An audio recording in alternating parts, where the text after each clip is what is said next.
स्पेनच्या युनिव्हर्सिटीमध्ये फक्त दारू पिण्यासाठी 10,000 लोकांची भरती होणार ही बातमी आली.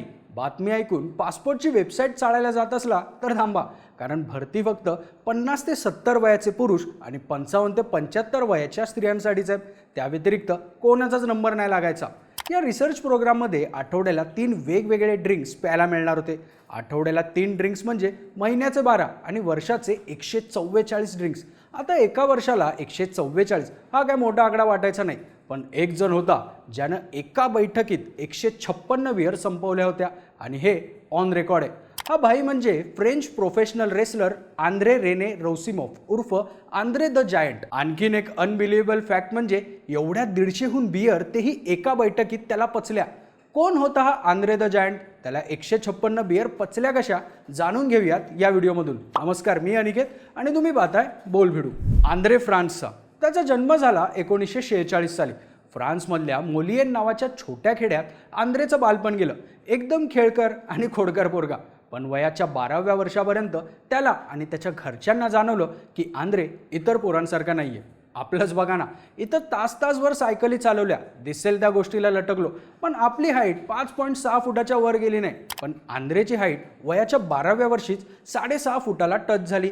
आपली हाईट 6 फुटांच्या वर असावी हे प्रत्येक पोराचं स्वप्न, पण हीच गोष्ट आंद्रेसाठी त्याचं आयुष्य आणखीन कठीण बनवणारी होती. हाईट सोबतच त्याचं वजनही खूप वाढलं होतं, ज्यामुळे तो स्कूल बसमध्येही बसू शकत नव्हता. मग शाळेच्या बाकाचा विषय तर सोडूनच द्या, कपडे बुटासकट सगळ्या गोष्टी त्याच्यासाठी स्पेशली बनवून घ्याव्या लागायच्या. या सगळ्या गोष्टीमुळे शाळेतली बाकीची मुलं मात्र त्याला आपल्या ग्रुपमध्ये घ्यायला घाबरायची.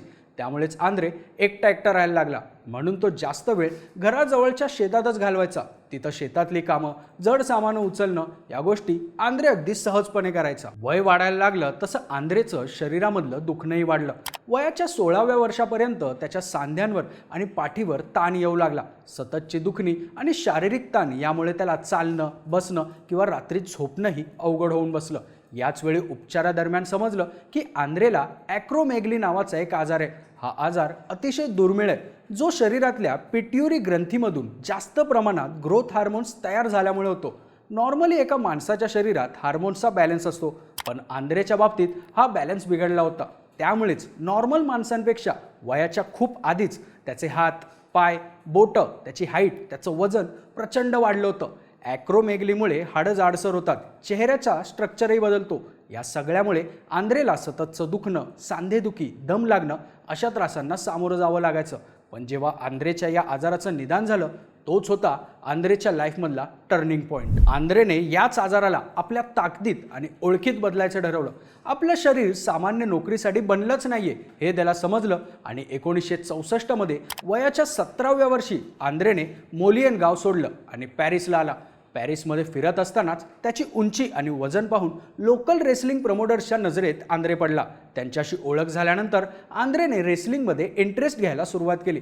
फ्रँक व्हॅलॉइस या ट्रेनरने आंद्रेला ट्रेनिंग द्यायला सुरुवात केली आणि बऱ्यापैकी ट्रेनिंग झाल्यावर आंद्रे वयाच्या 17व्या वर्षीच पॅरिसमधल्या छोट्या रेसलिंग मॅचेस, लोकल क्लब्समध्ये होणाऱ्या मॅचेससाठी उतरला.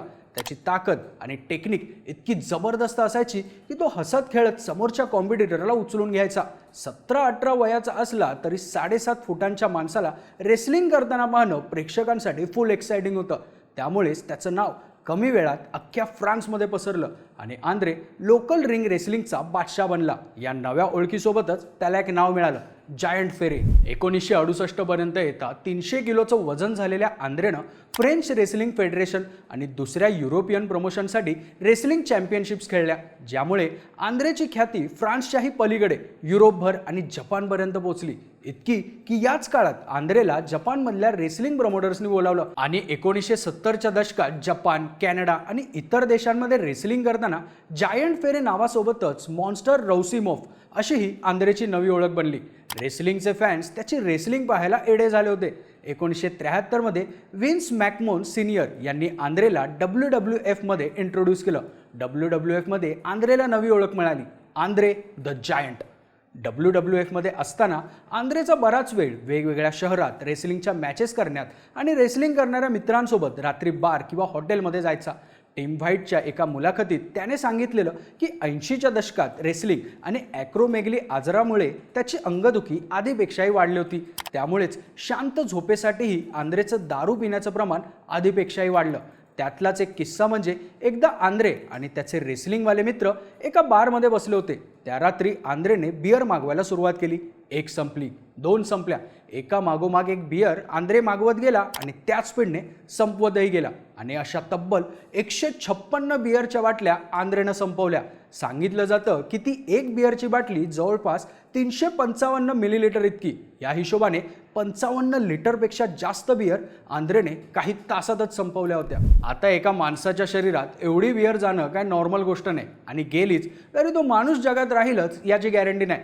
पण आंद्रेच्या शरीराला ते जमलं, कारण आंद्रेचं प्रचंड शरीर आणि त्याचं मेटाबॉलिझम. ॲक्रोमेगलीमुळे आंद्रेचं शरीर सामान्य माणसापेक्षा कितीतरी मोठं होतं. ज्यावेळेस हा किस्सा झाला तेव्हा आंद्रेचं वजन 250 ते 300 किलोच्या आसपास होतं आणि त्याच्या शरीराला सामान्य माणसांपेक्षा जास्त एनर्जी आणि न्यूट्रिशन लागायचं. व्यायामाच्या सवयी आणि डायटिंगमुळे आंद्रेच्या मेटाबॉलिझमने वेगळीच उंची गाठली होती. त्याचं शरीर इतकं मोठं होतं की त्याला सामान्य माणसांपेक्षा जास्त अन्न, पाणी आणि दारू लागायची. एक्झाम्पल, सामान्य माणूस जिथं 1 ग्लास पाणी पितो तिथं आंद्रेला 4-5 ग्लास लागायचे. त्याचप्रमाणे जिथं नॉर्मली एका माणसाला 2-3 बियर प्यायल्यानंतर स्वतः आंद्रे असल्यासारखं वाटायला लागतं, तिथं आंद्रेचं शरीर 2-3 बियर तर पाण्यासारखंच पचवायचं. दिवसेंदिवस आंद्रेची दारूची सवय वाढली आणि तो दारूचा अक्षरशः ॲडिक्ट झाला. इतका की जोवर शरीर झोकांड्या देत नाही तोवर आंद्रे बारमधून हटायचाच नाही. एकदा टाईट असताना एका माणसावर आंद्रे धडपडला होता. त्यानंतर त्या माणसाचं काय झालं असेल हे सांगायला नको.